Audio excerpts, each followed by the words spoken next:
Hi guys, welcome to वेडर medicine. आज हम कर रहे हैं थर्ड पार्ट यूनिट 10 का, जो कि टीएन मदन का नॉन डेनोन्सिएशन है, जो कि एक एथनोग्राफिक स्टडी है। तो बेसिकली इस स्टडी में हम कश्मीरी पंडित्स और ओवरऑल ब्राह्मण या हिंदू सोसाइटी के बारे में टीएन मदन के जो स्टडी है वही पढ़ रहे हैं। तो इस टॉपिक में इन्होंने बताया कि जो बच्चा पैदा होता है और उससे मृत्यु तक, मतलब उसके पूरे जीवन काल में कौन कौन से रीति रिवाज करते हैं। तो पैदा होते ही 11वें दिन एक प्यूरिफिकेशन, एक तरीके से उसको पवित्र करने का या क्लीन करने का होता है, जिसमें नहलाया जाता है, धुलाया जाता है और गीत वीत होता है, जैसा कि मैंने देखा है। बुक में मेंशन है केवल प्यूरिफिकेशन, आप केवल भी लिख सकते हैं कि प्यूरिफिकेशन ही केवल होता है। उसके बाद जो होता है वो होता है अन्न प्रसन्ना होता है। तो उसमें हम पहली बार बच्चे को, जनरली मैंने जो देखा है कि चौथे महीने या छठे महीने में खिलाया जाता है। उतने टाइम तक बच्चा केवल दूध पे होता है और पहली बार उसको कोई अनाज खिलाया जाता है। इसको मुंह जुठानी भी बोलते हैं बिहार और यूपी के साइड। उसके बाद उसके एक जरा कसई लिखा हुआ है, जिसमें उसके बालों को काटा जाता है, मतलब जो कि इधर पॉपुलरली मुंडन भी कहा जाता है। उसके बाद मतलब जिनको नहीं पता है, ये बेसिकली वो होता है कि बच्चों का बाल नहीं काटा जाता 2 साल तक या 1.5 साल तक या 2.5 साल या 5 साल तक भी कुछ कल्चर्स में। उसके बाद एक दिन लोग कलेक्ट होते हैं और बाल वगैरह कटता है, और फिर वो भी एक सेलिब्रेशन टाइप होता है। तो एक ये, तो इसको इन्होंने जरा कसई या जरा कसई लिखा हुआ है, आप यही वर्ड यूज करिएगा, पर इसको मुंडन भी कहा जाता है वैसे। फिर यजना पविता होता है, जिसमें जो ब्राह्मण होते हैं, केवल अपर क्लास के में ही, अपर कास्ट में, यानी ब्राह्मण और क्षत्रिय जो वर्ग है उन्हीं में ये होता है, जिसमें वो लड़का, केवल लड़के के साथ भी ये होता है, एक होली थ्रेड लेता है।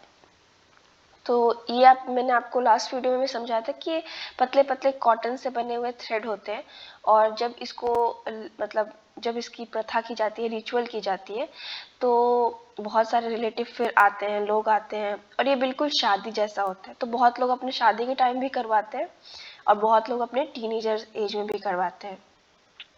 पॉपुलरली नॉर्थ इंडिया में इसको जनेऊ बोला जाता है, ठीक है। उसके बाद लास्ट नहीं सॉरी, एडल्ट एज का जो सबसे मेन और इम्पॉर्टेंट होता है स्टेप होता है मैरिज। ये सबसे बड़ा सोशल इवेंट होता है, जिस दिन वो जिस लड़के के लिए, जिसके लिए हो रहा है, वो एक गृहस्थ जीवन का प्रारंभ कर देता है, और जो कि ब्राह्मण की लाइफ में बहुत इम्पोर्टेंट होता है, क्योंकि इनका रिनंसिएशन, इनका जो मुक्ति है वो गृहस्थ में ही है। जैसे कि मुक्ति को कई तरीके से दिखाया गया, बहुत लोग मानते हैं कि मुक्ति तभी आप प्राप्त कर सकते हो जब आप संन्यास अपनाओ, लेकिन यहाँ पे सिंपली कहा जा रहा है हिंदुइज्म में कि संन्यास उतना इम्पोर्टेंट नहीं है जितना गृहस्थ जीवन है। मतलब जीवन में आप जो भी कर रहे हैं तो उसको अच्छे से करिए, कहने का मतलब ये है।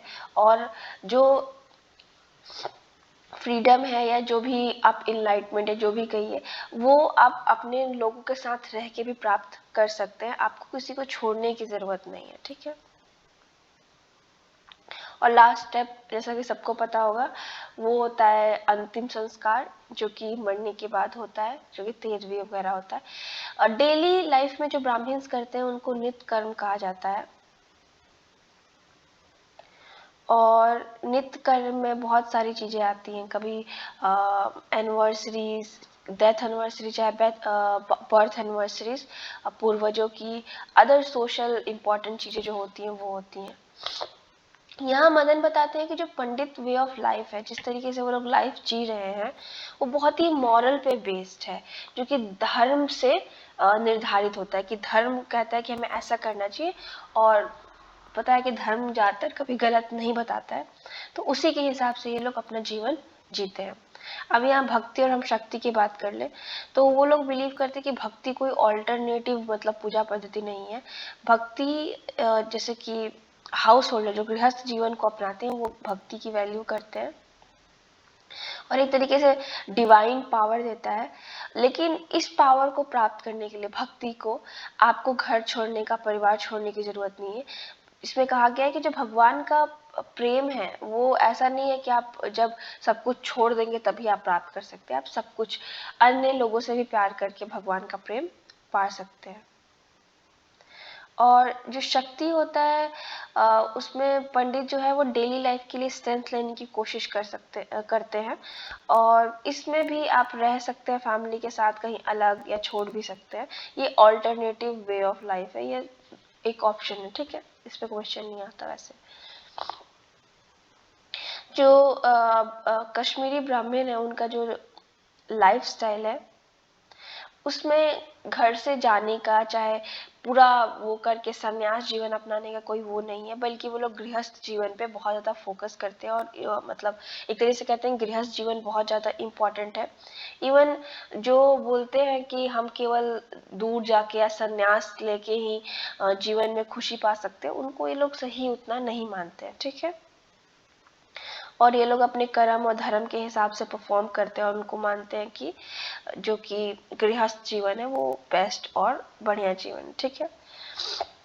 यहाँ पे हम कॉन्सेप्ट ऑस्पिशियस और प्योरिटी का पढ़ेंगे। तो ऑस्पिशियस मतलब शुभ होता है, प्योरिटी मतलब पवित्र होता है। तो बेसिकली हम इसको समझने की कोशिश करेंगे कि मदन ने हमें प्रोफेसर मदन ने क्या बताने की कोशिश की है। तो सबसे पहले देखिए कि ये जो शुभ है वो प्योरिटी, पवित्रता से ही जुड़ा हुआ है। देखिए शुभ को हम कभी कभी कि ये शुभ मुहूर्त है, ये शुभ टाइम है, यानी हम इसको टाइम से भी जोड़ के देखते हैं। लेकिन जरूरी नहीं है कि ये शुभ मुहूर्त मान लीजिए कि कहा नहीं जाता कि आज शादी के शुभ मुहूर्त है, लेकिन जरूरी नहीं है कि आज गृह प्रवेश के शुभ मुहूर्त हो। तो शुभ मुहूर्त डिपेंड करता है कि क्या एक्टिविटी हो रही है। शादी के लिए अच्छा हो सकता है तो गृह प्रवेश के लिए भी नहीं अच्छा हो सकता है। मतलब ग्रह वगैरह को देख के, ग्रह वगैरह को ये डिसाइड किया जाता है। ओके, सम स्पेशल ओकेशन और फेस्टिवल भी शुभ होते हैं, जैसे कि कोई त्योहार है होली में तो वो दिन शुभ माना जाता है, और वो फेस्टिवल भी शुभ मान के ये होली आ रहा है तो ये शुभ है, या ये दिवाली आ रहा है तो शुभ है। कुछ मंथ और दिन भी शुभ होते हैं, कुछ महीनों में बहुत सारे दिन भी शुभ हो सकते हैं। तो फागुन को बहुत शुभ माना जाता है। ऐसे बहुत सारे महीने होते हैं जिनको शुभ माना जाता है, या कुछ दिन होते हैं कि सोमवार शुभ होता है, मंगलवार शुभ होता है। तो ऐसे ही शुभ मतलब आप समझ रहे हैं, ठीक है। कुछ इवेंट्स, कुछ जो जीवन में होते हैं, चाहे विवाह हो गया या बच्चा लड़का पैदा हुआ, इसको भी शुभ माना जा सकता है। डायरेक्शन को भी कहा जाता है कि हाँ पूरब की तरफ चलिए तो ये डायरेक्शन शुभ है। या कोई जगह भी, जैसे कि कोई पूजा का स्थान है, उसको कहा जाता है कि बहुत पवित्र, बहुत शुभ जगह है। जैसे कि कोई रिवर, जैसे कि गंगा में, अगर आप गंगा, चाहे बहुत सारे हिंदुइज्म में नदियों का इम्पोर्टेंस दिया गया है, तो आप अगर उसमें डुबकी लगा ले तो सारे आपके पाप धुल जाएंगे, तो उसको भी शुभ माना जाता है। ऑब्जेक्ट को भी बहुत सारे को शुभ माना जाता है। सबसे इम्पोर्टेंट है उसमें कलश।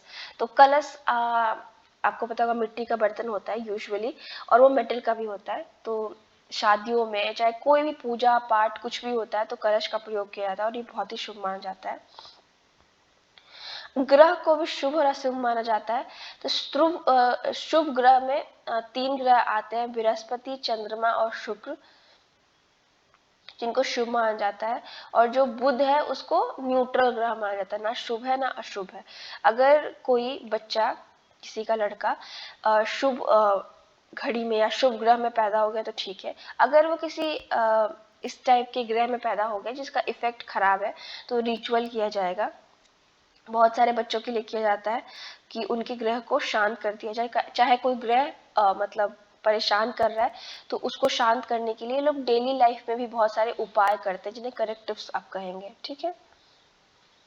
डेथ तो वैसे तो अशुभ ही होता है और बर्थ हमेशा शुभ होता है, लेकिन डेथ कितना ज्यादा अशुभ है ये डिसाइड करता है कि वो किस टाइम पे और किस दिन पे इंसान मरा है, ठीक है।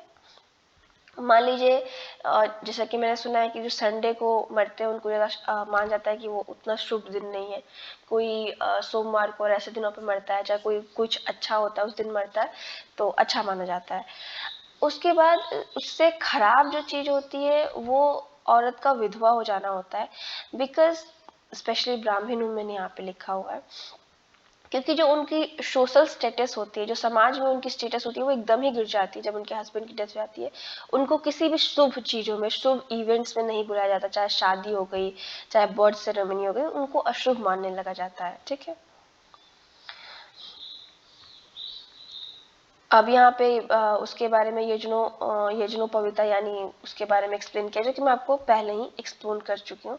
लेकिन हाँ, ये मैं इसमें एक्स्ट्रा बता देती हूँ, जो यहाँ पे लिखा हुआ है कि जब यज्ञोपवीता कर देते हैं लड़कों को, तो वो अब किसी भी टाइप के रीति रिवाज में बैठने के लायक हो जाते हैं। इसीलिए मैंने आपको बताया कि या तो टीनेज में करवा दिया जाता है, जब बच्चे 14, 15, 16 साल के होते हैं, और नहीं तो शादी के टाइम करवा दिया जाता है। तो एक तरीके से पवित्र सिंबल होता है कुछ।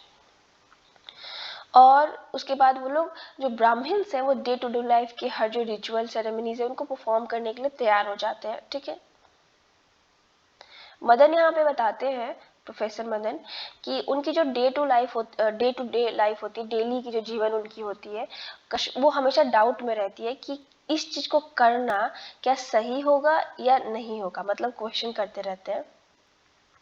उत्तर प्रदेश में एक ब्राह्मण्स रहते हैं जो कि डेथ सेरेमनी के सारे काम करते हैं, सारे उसके रीति रिवाज परफॉर्म करते हैं, जिसको वो बहुत ही इनऑस्पिशियस मानते हैं, बहुत ज़्यादा अशुभ मानते हैं। ब्राह्मण, चाहे वो उत्तर प्रदेश के हो चाहे कश्मीर को, दूध को सबसे प्योरेस्ट, सबसे पवित्र वो मानते हैं, मिल्क ड्रिंक। उसके बाद उन लोगों के, अब हम इससे कंक्लूड ये कर सकते हैं कि उनकी लाइफ में जो पवित्रता या शुभ और अशुभ का बहुत ज़्यादा इम्पोर्टेंस है, और वो लोग उसको मेंटेन करने की कोशिश करते रहते हैं। ठीक है, और ज़्यादा कुछ है नहीं। आप अगर अगल बगल थोड़ा बहुत इधर उधर भी देखते होंगे तो ये आपको टॉपिक समझ में आ जाएगा। बहुत इजी टॉपिक है, लाइक एकदम। और अगर आप हिंदू हैं तो मुझे नहीं लगता कि आपको कुछ पढ़ने की भी ज़रूरत है, और नहीं तो आप अदर भी किसी उससे रिलीजन से हैं तो आप अगल बगल देखते होंगे, तो आप वहाँ से समझ सकते हैं। बहुत इजी है, बाकी यहाँ पे हाईलाइट किया हुआ है, आपको ग्रुप में मिल जाएगा। उसके बाद आप, हम टेलीग्राम के अलावा इंस्टाग्राम पे भी हैं, तो आप वहाँ पे भी ज्वाइन कर सकते हैं। उसका भी लिंक हम प्रोवाइड कर देंगे। Thank you so much, have a nice day.